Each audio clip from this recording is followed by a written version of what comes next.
Hi everyone, it's Sue from Ully Cat's Design and Ully Cat's World blog, and I'm here today with process video for Craft Roulette episode 220. I'm going to be using the Stampin' Up! Gone Fishing stamps and dies. I have gone ahead and stamped the outline stamp in soft suede, different colored pieces.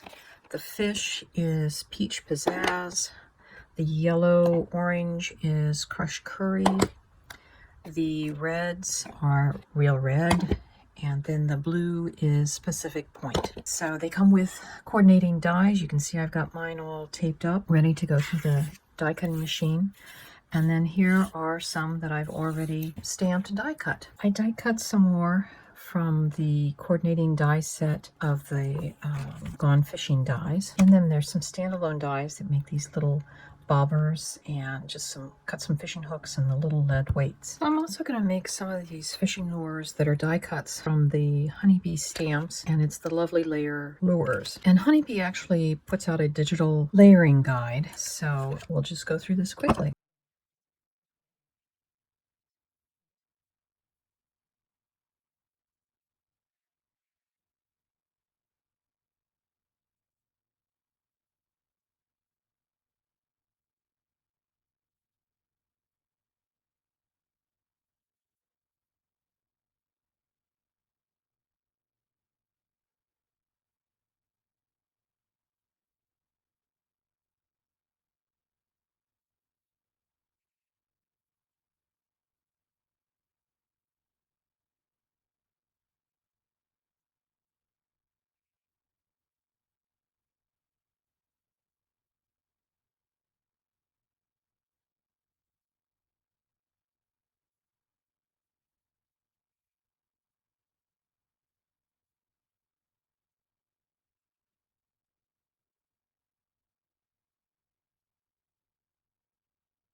So there's all the fishing lures from the Honeybee Stamps lure set. So I'm using the Honeybee Stamps Lucky Lures stamp set, and it has coordinating dies. And I've cut out the Lucky Lure label. I've also stamped one of the box labels, and I'm just in the process of trimming out front of this.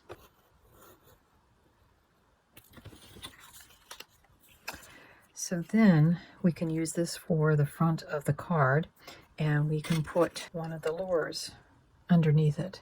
I've embossed using a Stampin' Up! Embossing folder. It's a very thick one, so I actually sprayed my craft cardstock first with water to get it moist, and then played with several adjustments of my die cutting machine, finally setting on a magic mat to cover over it since this is so thick. So I've covered the inside of my card base with some designer series paper from the Gone Fishing collection of Stampin' Up! And on the back I've added the Lucky Lures stamp, one of the lures, and then I've taken the Craft Roulette basic stamps and done the Inspired by Craft Roulette. I added episode 220 and signed it. And on the front we're going to be adding this panel, but I'm going to wait until after we put on the inside mechanism. We're going to be using the Karen Berniston Photo Collage pop-up, and it will open up and we'll stick lures all over it. I've die cut my pieces for the mechanism, and I highly recommend watching the assembly videos and also the tip video, because there's things that can go wrong with making this more easily than others. She recommends using a heavyweight cardstock, either an 80 to 100 pound cardstock. I'm guessing this is probably at least an 80. You can see I've marked, they're like little dots that are on there. And watching the video, I marked my arrows in the directions that she said, because eventually we're going to be putting on these arms and they're going to go over the arrow, but you need to know that arrow. But first you're going to fold, and she says finger folds. Don't do heavy bone folds. So there's 2 diagonals and 1 straight across. And then you can also do these for the flaps. So we're going to end up working to get, this is the way these are going to go in and fold. I'm going to go ahead and glue in my strips. Like I said, I'm just going to put glue over where they go. So you don't want it in the fold, you just kind of want it over the center. Again, this one you're just lining up that diagonal. Oops, glue there. So I'm just lining the angle up at the edge. Keep those straight.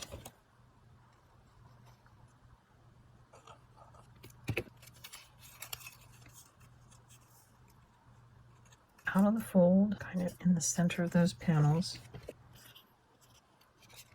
So now we've got this panel. The other thing I'm going to do is this corner and this corner are going to be 2 that are going to want to lift up. So I don't want to put glue in that corner, but I can put glue in this corner. I'm going to put that for the most part in the center, but I want to make sure I have it lined up over the fold. Before we glue the other side down, we're going to put these 2 together. I want to push them all the way together, then it should close. That corner there that we don't want to put glue on. I'm going to make it go the easy way. You can see that corner does want to lift up, so I'm going to let that dry before I try opening it all the way. So while that's drying, I'm going to do a little inking on the embossed basket weave pattern.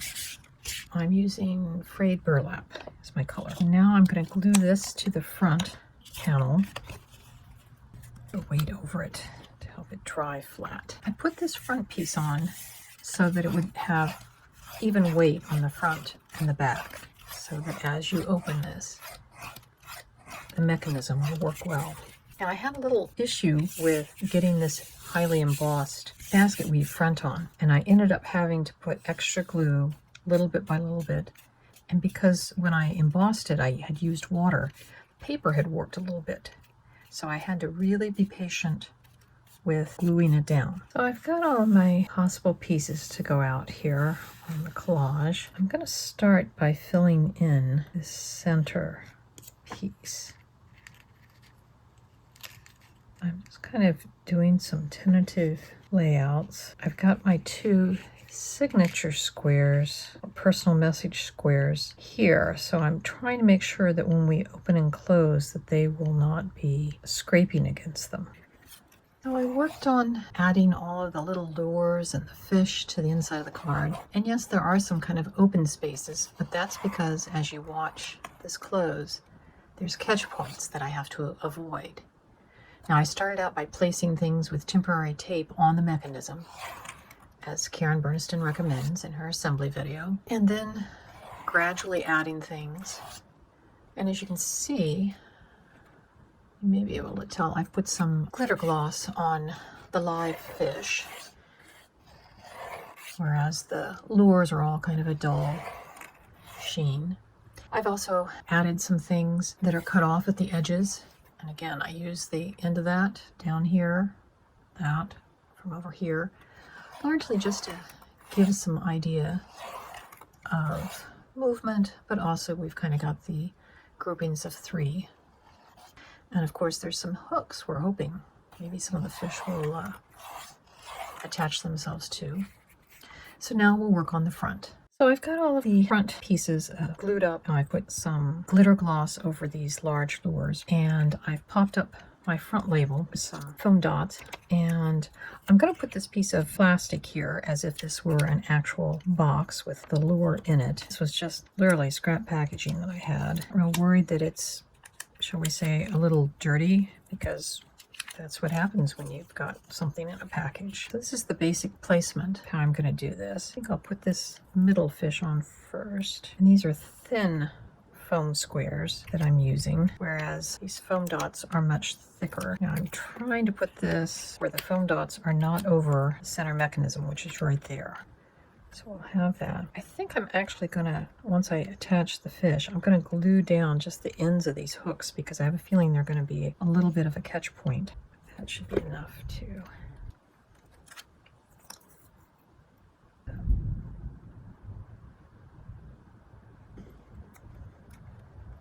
So now we got a dude's card with dragon colors of green dragon scales, the red fire and the pinks, and the blue, kind of the cool sky that he's floating in.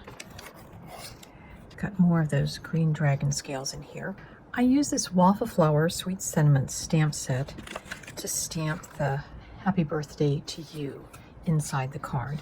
And because it's stamped, it's not a catch point. So here's the finished card. I've used some of my extra lure pieces to decorate the envelope. The parameters for episode 220 of Craft Roulette included a dude's card, which I think fishing qualifies for that. Dragon colors, which I've already mentioned, the greens for the scales, the reds, the pinks for fire, the blues for sky. The basket element is here on the cover of the card, and the chart element is the fishing maps that are on the back. So this is my card for Craft Roulette. There it is, open with all of its fishing lures. And I'm going to say goodbye until Friday when we get the next episode of Craft Roulette.